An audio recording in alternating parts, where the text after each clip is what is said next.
objectives. It's waiting for new enthusiasm.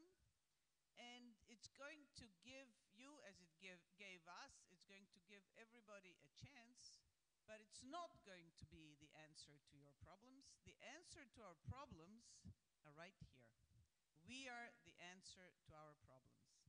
We as a region, something that was not true in 2013, are also, in a way, have to change our perspective. For many years, since the early 90s, we were looking for big, powerful protectors, world powers that will somehow speak for us or guarantee our security or somehow be our friends. That has changed dramatically. The role of the Russian Federation in the region has changed dramatically. The role of the United States has changed dramatically, period, not only in the region, but in general. The European Union, I would say, gained a little, although it's losing Britain, but gained a little in terms of cohesion, because it really struck everybody in the face that Brexit was going to happen. And I think to some extent that focused everybody's mind. But actually, if we want to help ourselves in this context, one thing that we do have is ourselves, is cooperation among ourselves, is the sort of articulating what our interests are. Our interests in the past were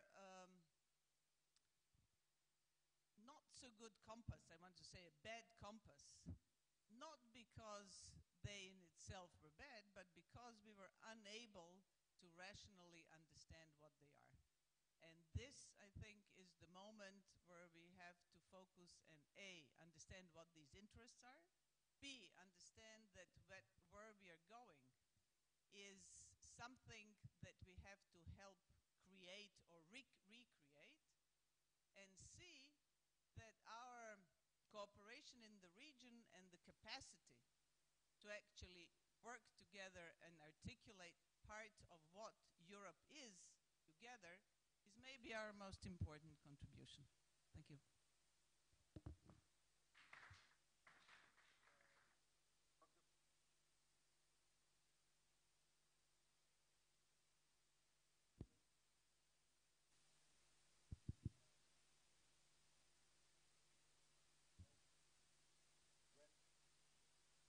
How do you current had for so long now that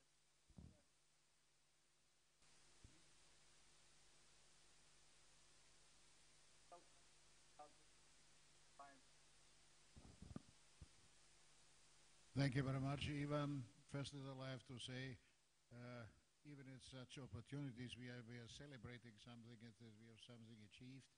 I think at the same time we are considering that a lot of things have to be done, that we are achieving what we really want.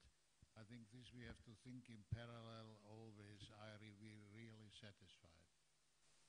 May I say what was achieved, and we have to do positive remarks. It was achieved that the engagement concerning Southeast Europe, I don't like the expression Western Balkans, Southeast Europe was more and more overtaken by the Europeans. Before the Stability Pact, I was installed by the State Department of the United States as a chief coordinator of the Southeast European Cooperative Initiative. It was an American initiative where the European Union was not really incorporated, was even a little bit on a distance, because they said, what are the Americans do here in the Balkans? But on the other side, in this time, the European Union or the European Community, as it was, did nothing here, besides the fact being critically. I think it was achieved that the Europeans have now the responsibility. Positive side. Critical side, I think it could be more. thanks to Angela Merkel and the Berlin process, it was a kind of reawakening that something has to be done beside the governments and foreign politics and internal affairs of the European Union. It was a kind of awakening in the direction to the civil society, which is not yet done. I think you have to look more and more, especially to the development of the civil society here in the region, but also concerning the activity. What was else achieved? I think a definition of a lot of problems, starting from the economic situation, business situation, infrastructure, and so on and so on. A lot of activities were really founded. Here's a job that naturally cannot be done and cannot be finished. I think some fields were not really focused.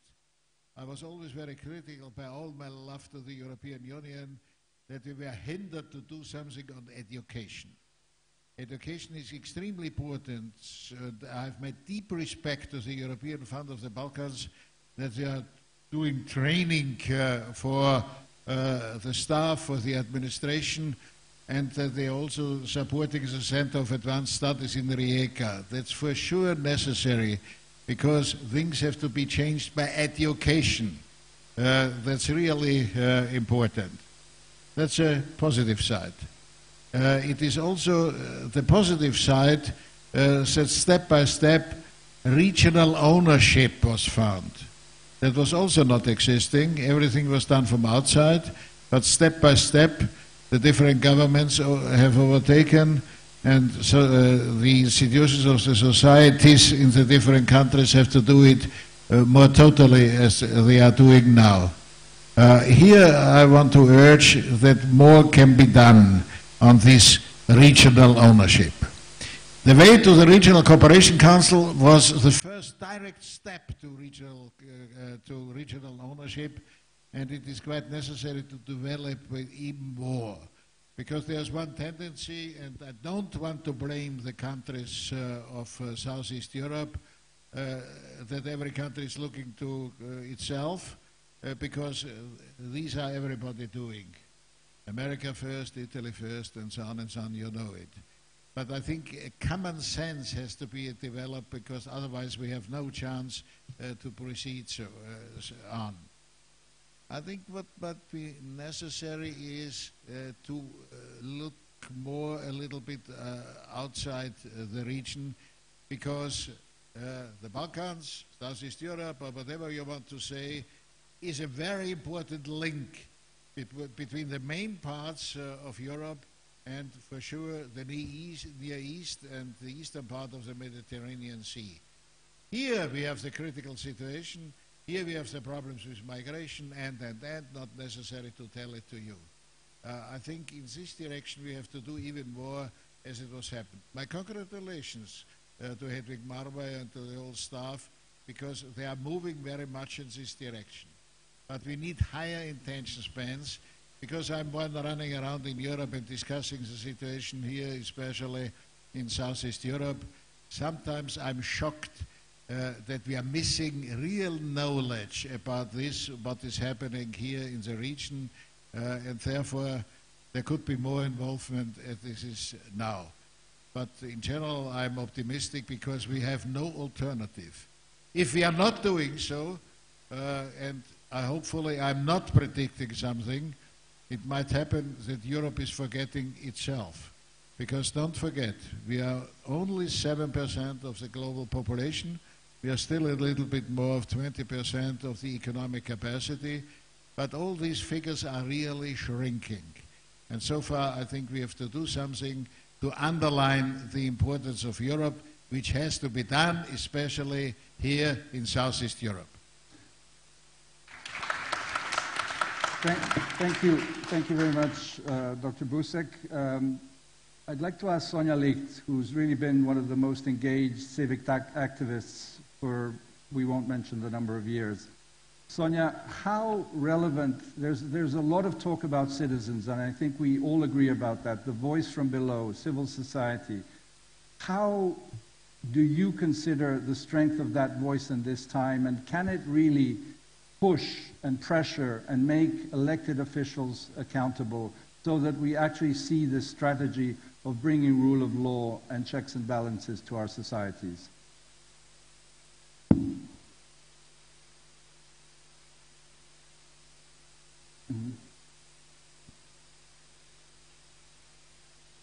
try this one. Technology is a fantastic thing. I would like, in fact, to remind us of another anniversary this year. 50 years ago, the youth wrote on the walls, the youth of Paris, but this was also true for the youth throughout the western and good part even of the southern hemisphere. Be are realistic, asking for impossible. 50 years later, we are being encouraged to agree with the new normalcy.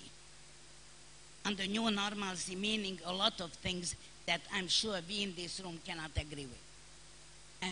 So at the 50th anniversary of, I would say, the most powerful new social movement in Europe after the Second World War, we should remember that at that point Europe also discovered that there is a youth in Europe, that there are young people who are agents of change. And then slowly but surely we started forgetting again. I think that we here in the Balkans, not only in the Balkans but in Europe as well, have to pay much more attention, including the civil society, to the fact that there is a youth out there, that there are young people who did not vote for Viktor Orban, for example, in majority, and who, by the way, were a majority of huge demonstrations in Budapest, Pécs, and Debrecen just 2 days ago. But there are young people here in the Balkans as well.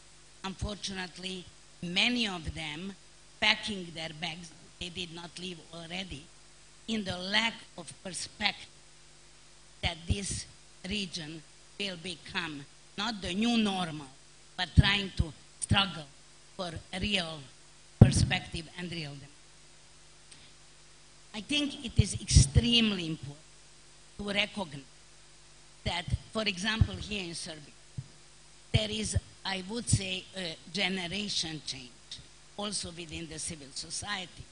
So when I talk about civil society, I really want to underline that there are young, new, energetic people who didn't leave and do not want to leave. And surprisingly enough, for example, some are living in northern part of Kosovo, which is of course recognized for something completely different. A few days ago, there was a debate here in Belgrade, part of the so-called internal debate about Kosovo-Serbia relations, and a whole new group of young people emerged, critical, smart, having real ideas about how to overcome that very difficult bilateral dispute. The only problem is that so far no one asked them for their opinion. And this is what I'm convinced we have to do. We have to give them a platform. We have to give them a voice, to provide them a voice. They have that. To provide a platform for their voice, platforms, because otherwise they will leave as well.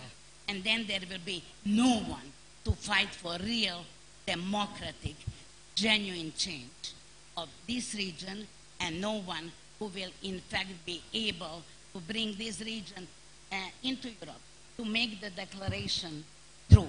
So my plea is, and thank you for talking about human capital in the Balkans, my plea is, let us think very concretely how to make sure that those who left will get a chance within a circular brain movement, as Florian said, circular migration, to come back, to give a chance to those who are here to educate themselves, and in the same time to become really those who will design their own future.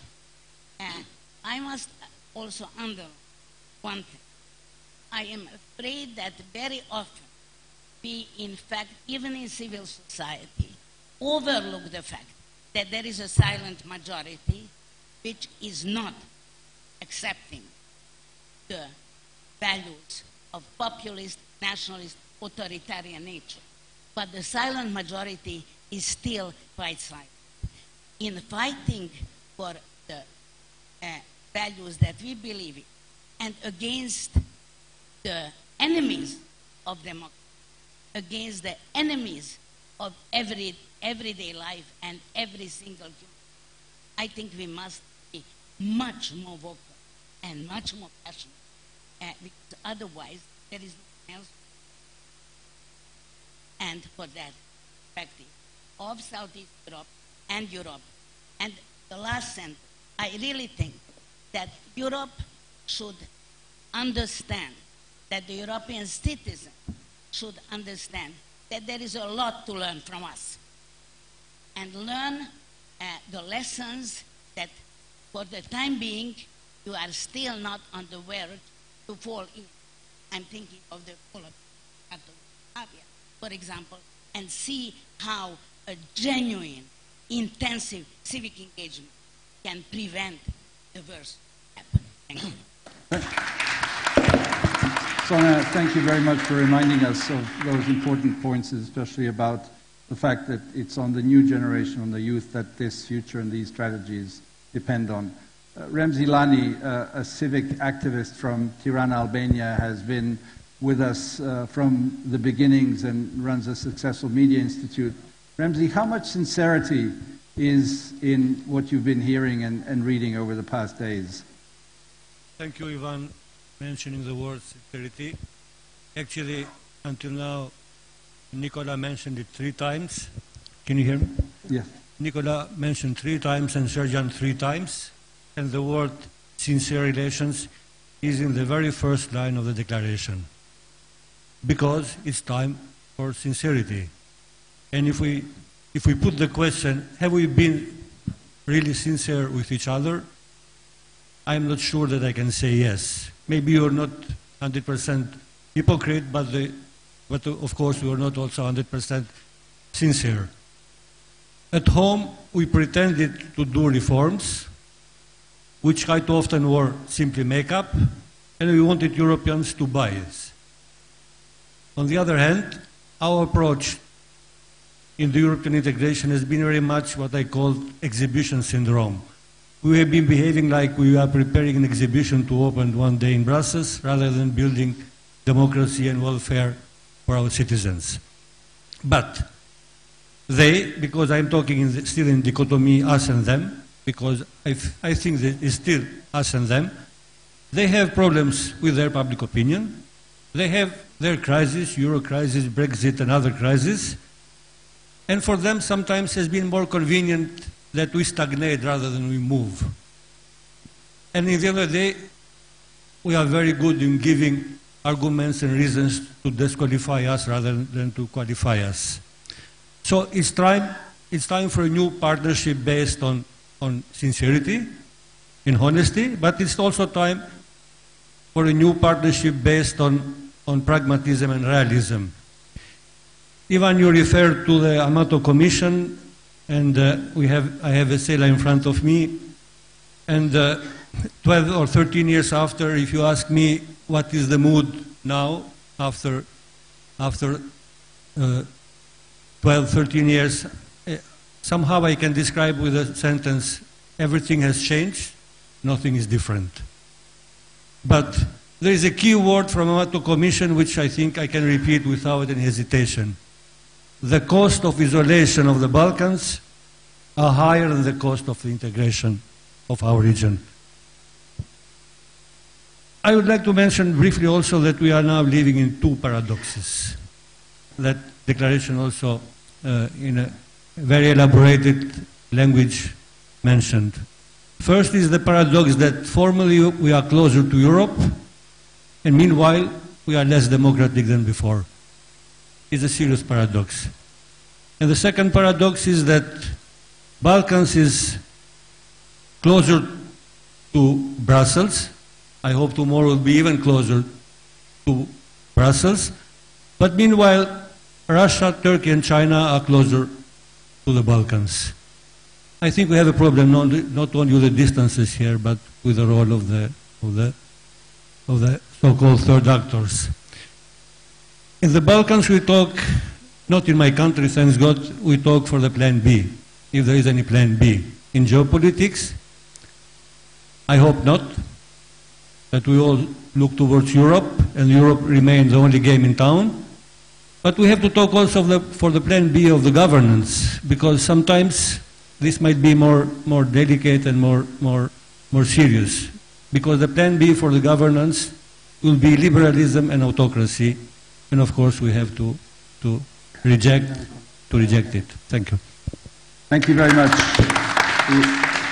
Remzi, and thank you for your sincerity on these issues. Hannes Swoboda, who has been a member of the European Parliament for many years, was Vice President of the European Parliament and Austrian politician of social democratic orientation. Hannes, Remzi mentioned geopolitics. In the European Parliament, it's been clear, and he very patently talked about it, these changes that have happened over these years since, for example, the Thessaloniki summit was announced. What is your view of the current geopolitics given this new strategy of the European Commission on the Balkans? Well, I fully agree with my friend from Albania, because I think we have to act. If we continue the way we do, it will be a disaster, let's be honest. And the three representatives of the funds, if they still pay the money for it, they will celebrate with us, maybe some of us, 20 years, as Boris Marti said, but the situation will be not better but worse. I was rapporteur for Croatia from the beginning to the end of negotiations of membership, but I think this cannot be repeated. There are other players in town, as was mentioned. There's Russia, there's Turkey, there's China. China for the moment predominantly economic interest, but as we see already with the so-called 16+1 initiative, they have also political interest. And here the European Union is doing as, business as usual. It will be a disaster, I tell you. We have to find new ways how to connect. It was mentioned also by the funders, it was mentioned also by the presentations of the paper. Now, some people in the Balkans say, let's join, the European Union should take all the members, irrespective of the criteria and whatever. It's not possible. But there are two ways, according to my opinion, to say. One would be, okay, a membership conditional, with less rights and less obligations for the moment, and then you grow into full membership if you do your job at home. And there's a lot to do. The Vienna Institute for Economic Affairs made a comparison with Romania, Bulgaria, and Croatia before joining.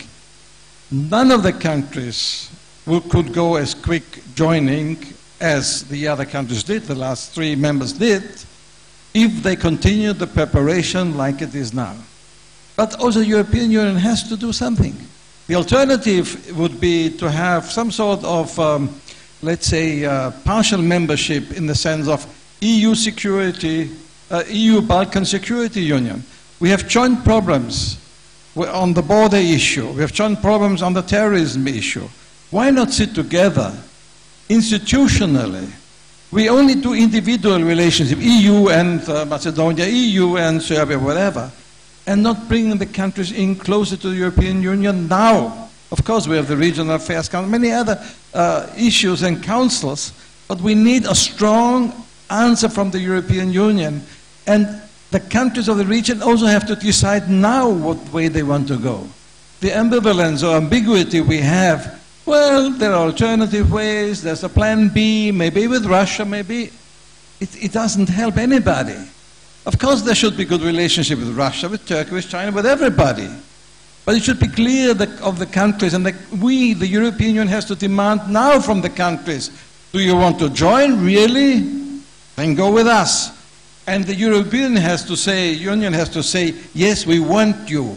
And we go together institutionally now in a certain form. As I said, either with conditional membership, everybody is coming, and then you continue your work, and you will be full member only if you did your job, or we have different unions, like we have the energy union.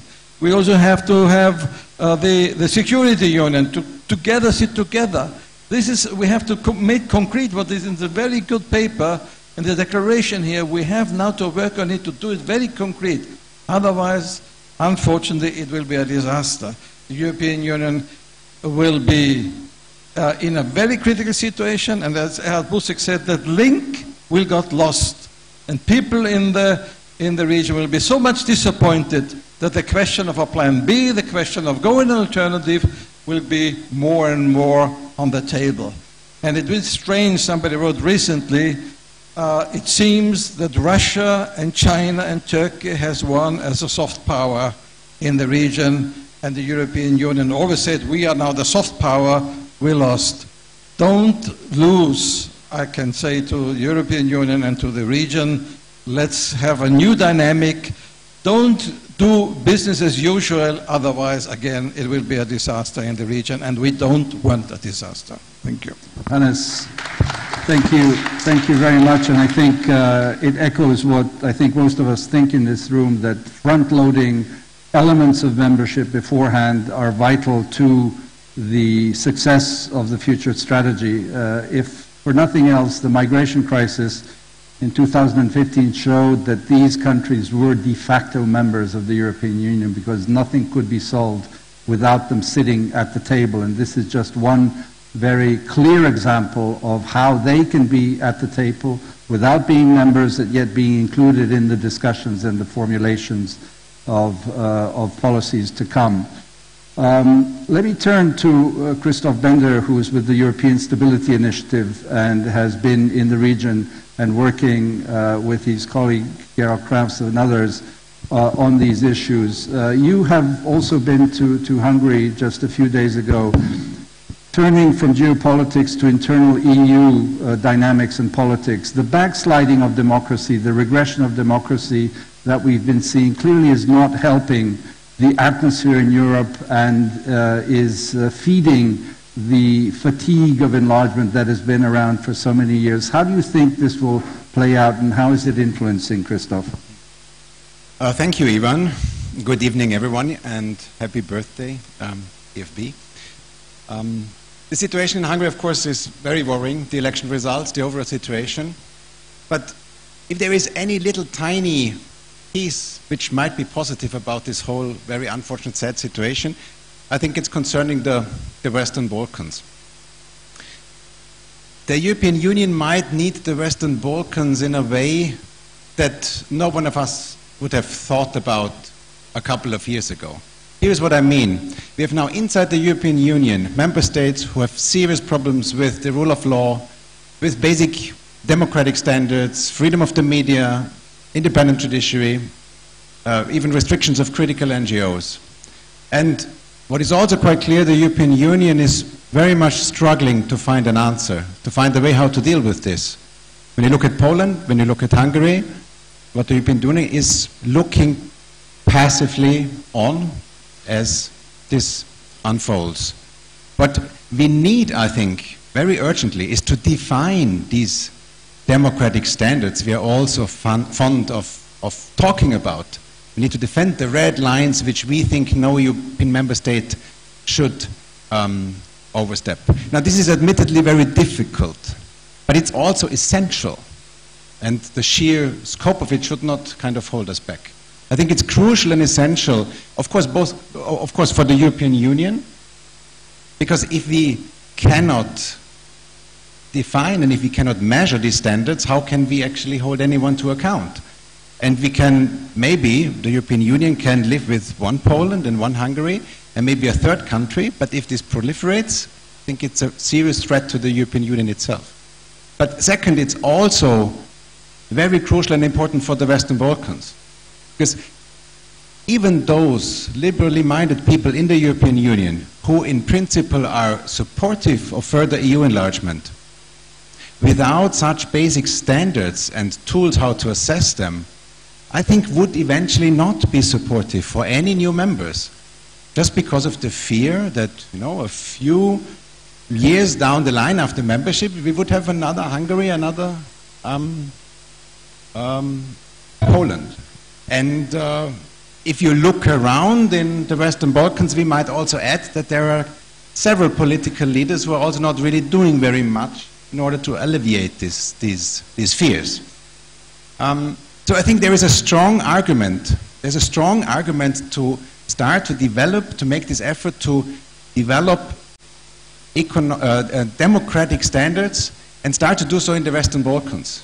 It's much easier for those in the European Union who think about this to do this first outside, to do it in the Western Balkans, but of course then afterwards also use them internally for the problematic countries inside the European Union. And I think this would have two great side effects. One is, of course, that it would strengthen tremendously the reforms and the reformers in the Western Balkans who want to push this. And secondly, I think by taking these rule of law issues seriously, this would then also actually, I think, enhance the actual prospects for future enlargement and for accession of the Western Balkan countries. Okay, thank you, Christoph.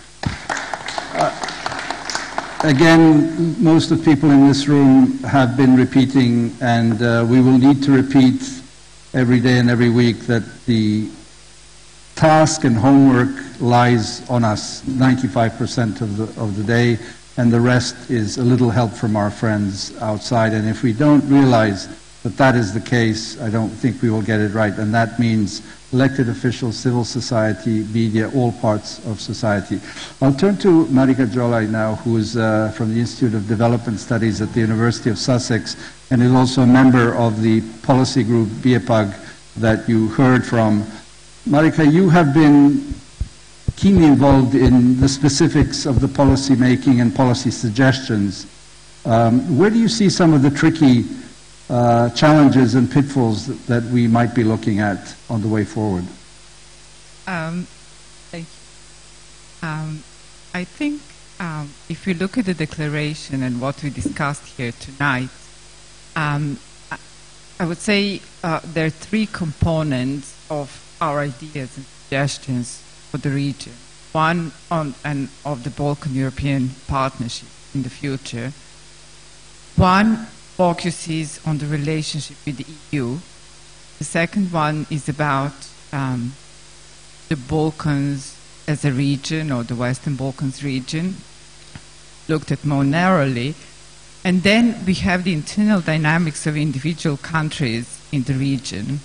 So I think first main challenge is, even though I think what we suggested in the declaration and in our policy brief is very ambitious, I think to coordinate these three dynamics, where you have, at the same time, you have to work outwards towards the EU accession and EU enlargement. You have to work on the regional level between the Western Balkan countries, and then you have to work internally, and all this happening at the same time creates a big problem for everyone involved in the process.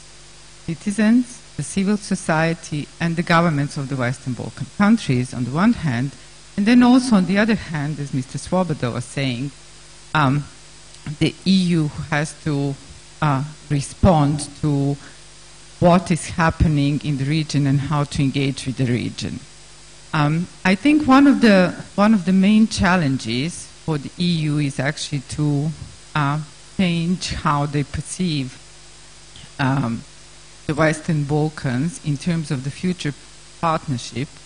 And what Christoph already mentioned is to try to be open to learning from the region, because some of the European EU member states are going through very difficult challenges, and the Western Balkan countries have already been through a lot of challenges in the past 2 or 3 decades. So perhaps the EU should become more open to listen to some advice and learn from the experience from the Western Balkan countries. Challenge at the regional level is I don't think that there can be a Balkan-European partnership without Balkan partnership between the Western Balkan countries. And for that, we really need to change how we go about each other. And that is a fundamental challenge for all of us. There are bilateral disputes. There is learned disrespectful way of how we treat each other, how governments treat their citizens, of how one country treats the other country. And really to move from this place where we are now, something genuine needs to be generated for the next 5 or 10 years, in the sense that it will change the dynamics between the Balkan countries primarily, and then dynamics of how they engage with the EU. And then finally, I think it's really important, looking internally, how the governments engage with the citizens and what the main issues are. So we talked about human capital and building human capital in the Western Balkan countries. And it all sounds, and it is well-intentioned, but it's actually very difficult because each of the countries has different problems when it comes to human capital. So for example, if you look at the last census results from Bosnia and Herzegovina, the census that was held in 2013, 1 million of 3.5 million of Bosnian citizens either have no education at all, they have incomplete primary education, or they just have primary education.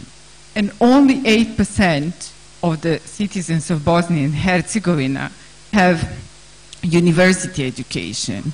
So, you know, we talk about these big aspirations, which are EU accession, reconciliation, building human capital, but actually what the EU and the governments of the countries and the civil society are dealing with very basic needs of people who are, to a large extent, in some cases, uneducated, excluded, and poor. And these are the realities of the Western Balkan countries. So the main challenge for all of us, I think, is to actually, engage with all of these problems in the way that will allow addressing them. Okay, thank you, Marika. I think the declaration touches upon the education issue, and Erhard Busek underscored it. I think we are all, in certain ways, have mentioned it. Then we forget this dimension. This is really the kind of sociological base with which we are dealing with, although I agree with Sonia that we are neglecting the silent majority, that at the time when it comes to vote for the European Union, as we've seen in other countries, it will come out. But it also speaks of the need for leadership, because politics is very much top-down in our countries. I'll turn to Petar Grk now from Slovenia, the happy frontrunner of the former Yugoslavia who joined the European Union and NATO back in 2004. Petar, let me ask you this eternal question of the fatigue. You know, when we all hear what's going on, and we hear when doors are closed in ministries around the European member states, they say, oh, you know, we don't want these people, we don't want them to join. But on the other hand, the formal rhetoric, but also opinions in these countries, in particular neighboring countries like yours, are very supportive of enlargement. And finally, it's about the credibility of the European project.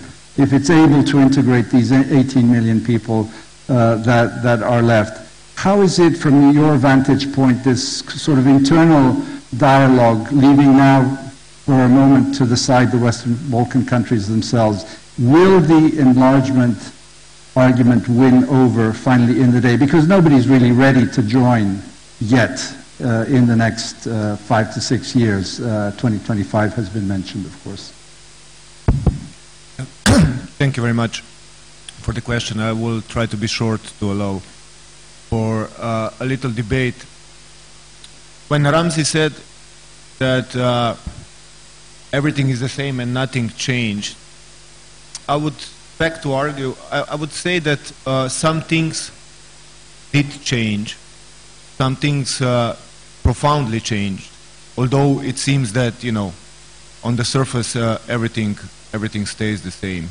I remember I became a partner, not a partner, but in a relationship with the European Fund for the Balkans 4 or 5 years ago. And I remember the meetings which we had, and remember the fatigue that was building inside of the civil society, that nothing is moving, that the European Union doesn't understand Western Balkans, that European institutions don't understand Western Balkans, that there is enlargement fatigue, that there is, you know, a sense that enlargement is not on the agenda of the European Union anymore because of the internal problems, because of the debate of future of Europe, Brexit and all these things.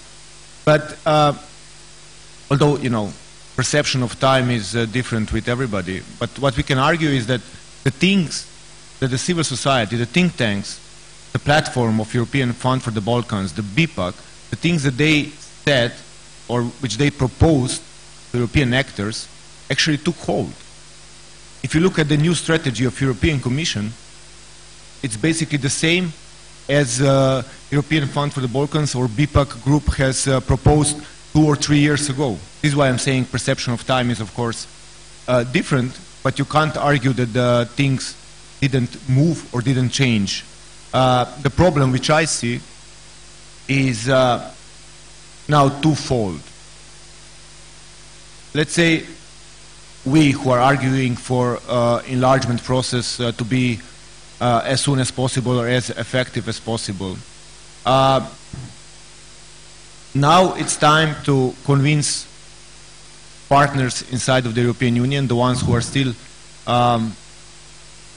taking enlargement, as Hannes Svoboda said, business as usual. You know, when we are talking to some partners in the European Union, they will say, you know, it's quite clear-cut. They have their criteria, they have their benchmarks. When they're going to meet them, then we are going to move forward. What we say is we need to be active, we need to help these countries in order to move forward. If we don't, then, and all the rest of the speakers have already underlined that, then, you know, you can see different actors, different movements taking place in the Western Balkans, and probably this nobody wants. And the second thing, which is even more important, and this is where, you know, the work of the European Fund for the Balkans and other civil society actors just begins, is to convince the political elites in the countries of the region that the time is now. That now is the time to put the things which are on the paper, on the strategy, into action, into implementation. Because, you know, what my fear is that we had so many strategies over the years regarding enlargement, we had papers, we had documents, but what we lacked is implementation. You know, we can talk about reconciliation, you have 1 million papers, but how can you reconcile people who never met each other? How do you enhance mobility of young people in the region so that they actually meet each other and talk about different things? How do you ensure that you have independent institutions in place? So this is, I think, the biggest challenge, and this is where civil society is going to play the biggest role, to convince political elites in the region that now we have the window of opportunity to really move things forward and to bring the region closer to the European Union. Thank you. Peter, thank you very much for giving that view and showing, I agree, the fact that things have changed. And I think we always need to underscore things are not black and white. There are many shades of gray, and that if we do not take a realistic look at ourselves and the relations with the European Union, we are not doing a favor to ourselves. And I don't think that if we look at it realistically, we're losing any kind of dignity and showing our weaknesses. I think that's the way to regain dignity. I'll turn to Srđan Cvijić, our co-national here, living in Brussels at the moment. Srđan, if I dare say, you're the youngest person on this panel, and I think that's a great feature and virtue to have.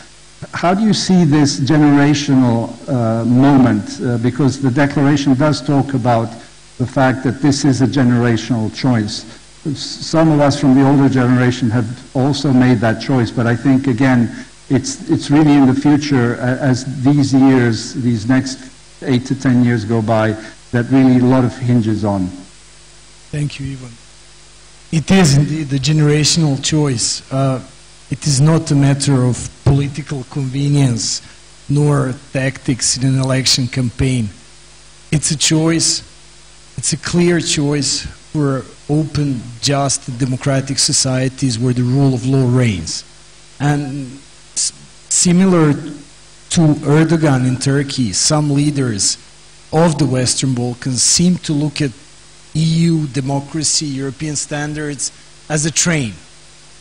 You get off, you take the train, and you get off when you reach your destination. You get off when you reach the objective of absolute power and when you get your hands on state resources. And a few political leaders in the EU seem to be kind of in the similar mold, but they are an exception. They are an exception to the rule where the EU and its standards are not a train.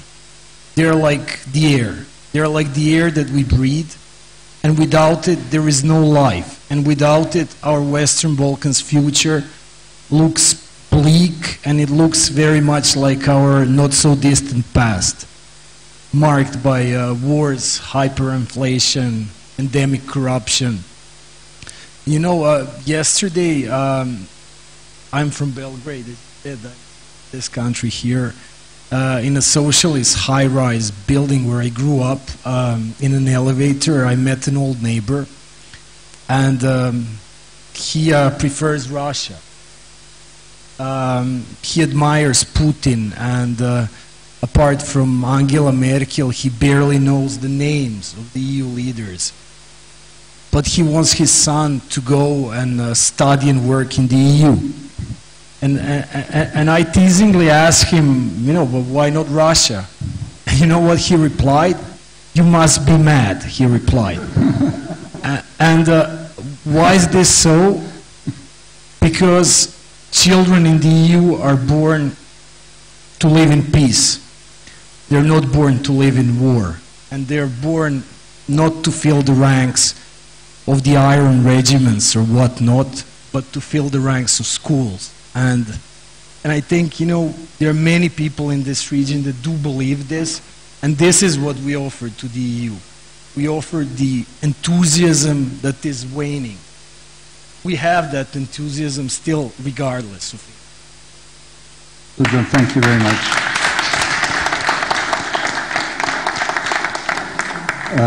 Last but not least, because we'll soon finish given the time constraints that we have, is Goran Silanovic, who was Foreign Minister of the Federal Republic of Yugoslavia, many other things, and now sits in Sarajevo and leads the child of the Stability Pact for Southeastern Europe called the Regional Cooperation Council. Goran, often we have spoken about the fact that the region is a set of communicating vessels, spojeni sudovi in our language, and that if there's more water or less water in one of the vessels, it influences what happens in the other.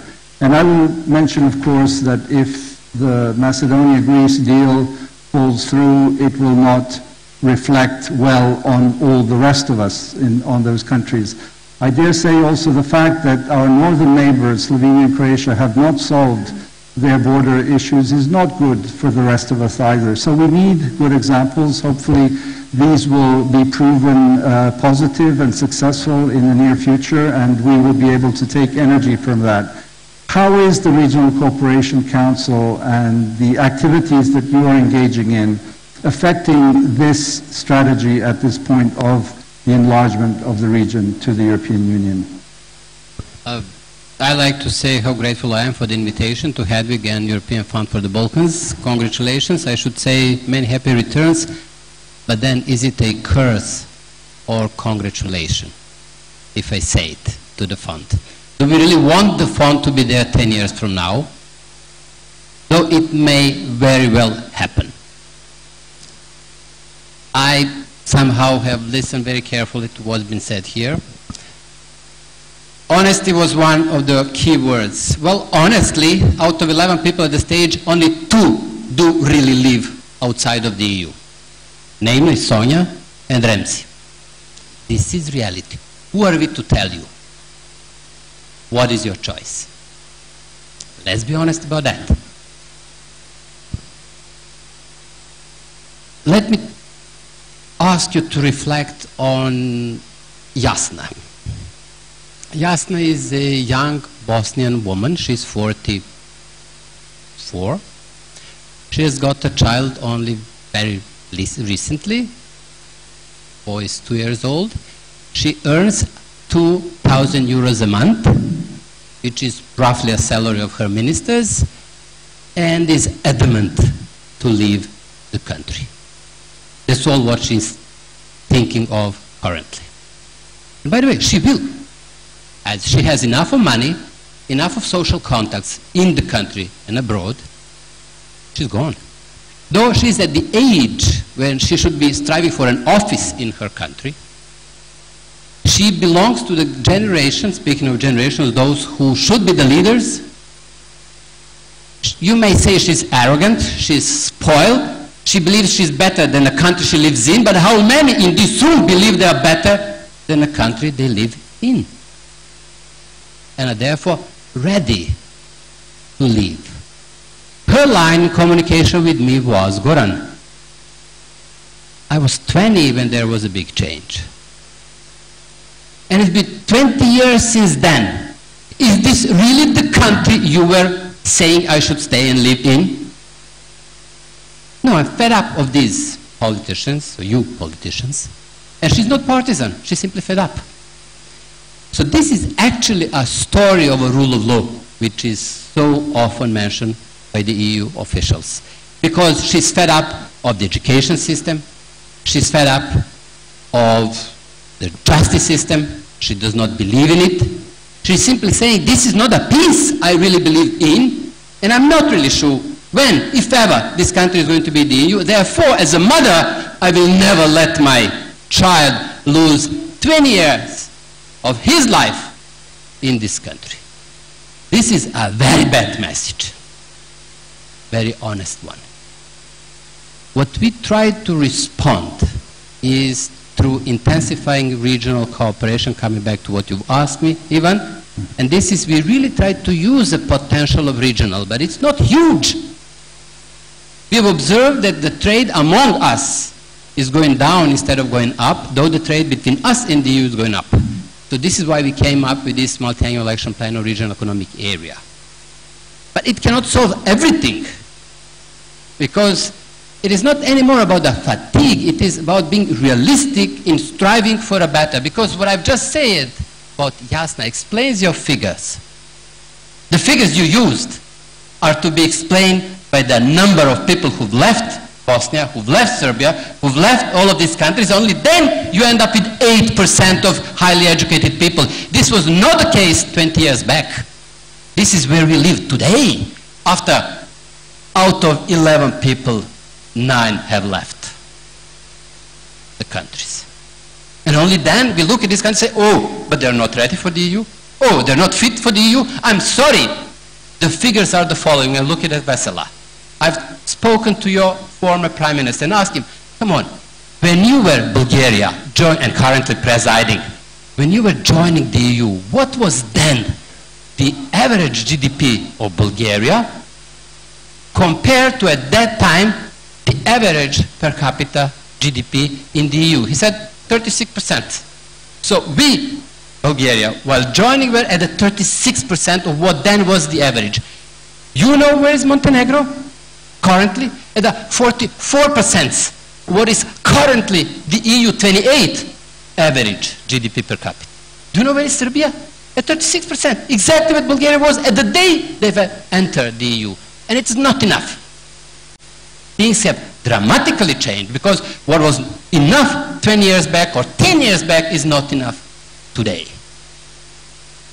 This is what is mentioned as a moving target. But this is our reality. Therefore, I would like to finish, respecting the time, on a more positive note. It is all about us. And whether the people in these countries, in the completely new environment, which has nothing to do with what was the EU 20 years back, what were our lives 20 years back, decided they really want to join the EU. And what EU? I mean, listen carefully what's been said here. I've asked Hannes. I mean, he spent years in politics in Austria, years in European Parliament, and completed his political career really highly regarded by everyone. But he has said, European Western Balkan Security Union. And I've asked him, Hannes, are you telling me there is a plan B already? Because I thought we were talking about the membership. Okay, his answer, in all fairness, was, this is on the way to join the EU, perhaps on one of the phases. So this is what I am saying. Realities are really not that promising. I'm not pessimistic. For me, the glass is more than a half full. But it will eventually have to be a decision, perhaps now I'm not fair, of the citizens of the EU. They need to reconcile what they want with the best. And to make, based on geopolitical reasons, including boldly on security, a decision, we want you in. This is reality. When I'm asked, and I was very often asked, what is it you offer to the EU? I actually, after everything I've seen, remain speechless. I don't know the answer. If I say the young people, they're gone. If I say something else like resources, but the Austrian banks are all over this country and all countries around, so they are in. Your business is in. So what do we offer? Eventually, if I draw the line, it will have to be a geopolitical bold decision. This is the EU, and therefore you are part of. Otherwise, if we end up in a story who is more corrupt, hey guys, there is a lot to say. Nicola can add a lot about who else but us is as well corrupt. If we speak about the freedom of media, well, some countries have been listed here. I'm not going to name them, and they're all in the EU. If we speak about the attitude towards the civil society, well, a lot could be said. So, we are not equal, but they are not better. Therefore, as long as there is this strive for the membership, there is a hope. But eventually, I have to say, it will have to be a decision of the smart, new generation of leaders of the EU together with the new generation of our leaders, that we are one. We are. If you count the money, if you count the business, we are. But these formalities do matter.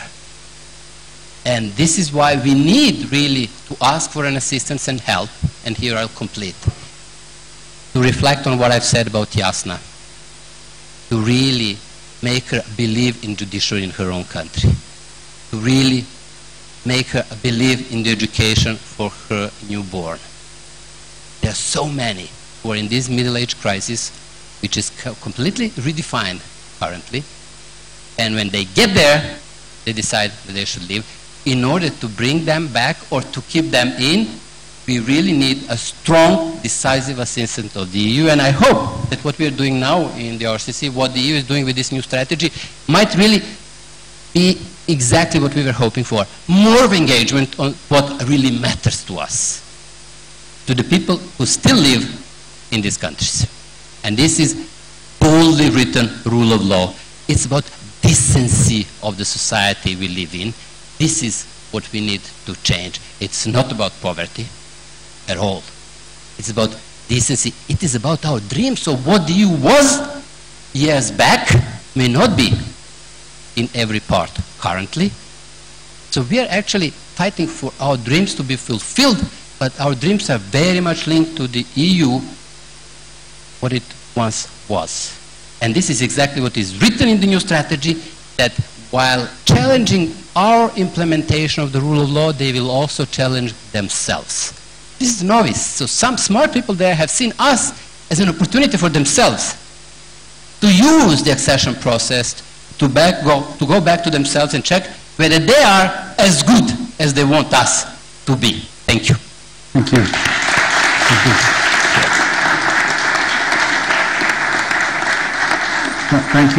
Thank you very much, Goran. Allow me a few concluding words, because the organizers have signaled that we must end now and have the next part of this wonderful anniversary. When there was the return to Europe after the fall of the Berlin Wall, to put it very euphemistically, our region and countries, and especially our former country, my former country, Yugoslavia, was involved in something else. It thought that it had to sort some things, which turned out very badly for everyone, and that's simply the price that you pay when you miss an opportunity. And in the words of one of our well-known politicians, we've never missed an opportunity to miss an opportunity. And so I think this is really now, obviously not the last one because life goes on, but it's a unique opportunity to move forward. I think that the reason that people want to join, whatever the state of the European Union is at this moment, is that they realize that there's a little more certainty, a little more security, and a little more prosperity in the European Union than if you stay outside. And I think that's what the silent majority, that's what the people will vote on once they join. The other alternatives, the soft power that we are being challenged by from the Russias, Turkeys, and Chinas and others, in the end don't work, because the bottom line, the reality is that our bread is buttered by the investments, by the aid that comes from the countries of the European Union, from the private foundations that come and that have made the European Fund for the Balkans possible. If I may share just one very brief story, when I was the foreign policy advisor to late Prime Minister Đinđić, we traveled to Brussels in November of 2002 and met the then Commissioner for Enlargement, Chris Patten. And at the end of the meeting, Chris Patten took us aside, Prime Minister Đinđić and myself, and whispered in our ears, he said, "You must keep banging on this door because it won't happen if you're not in our faces." I would add to that that strategy is only realistic if we do the change, the democratic, modernizing change of our institutions at home. So I think that the declaration that we have, the work of the European Fund for the Balkans and all other donors, I would say, because this is part of a family of donors, and let's not forget that state donors, private donors, and the European Union itself will work only if we are serious and committed. The people in this room, on this stage, have been at it and committed to it. Some people have fallen off, some people have traveled, some have come back, sought jobs, but I think there will always be a significant amount of committed, courageous people who will show leadership as those in the European Fund for the Balkans that will allow it for maybe this date of 2025 to actually become real. Thank you very much, and I hand over to the Master of Ceremonies. Ladies and gentlemen, put your hands together for Ivan Vejvoda, the moderator, and all our panelists. Thank you so much.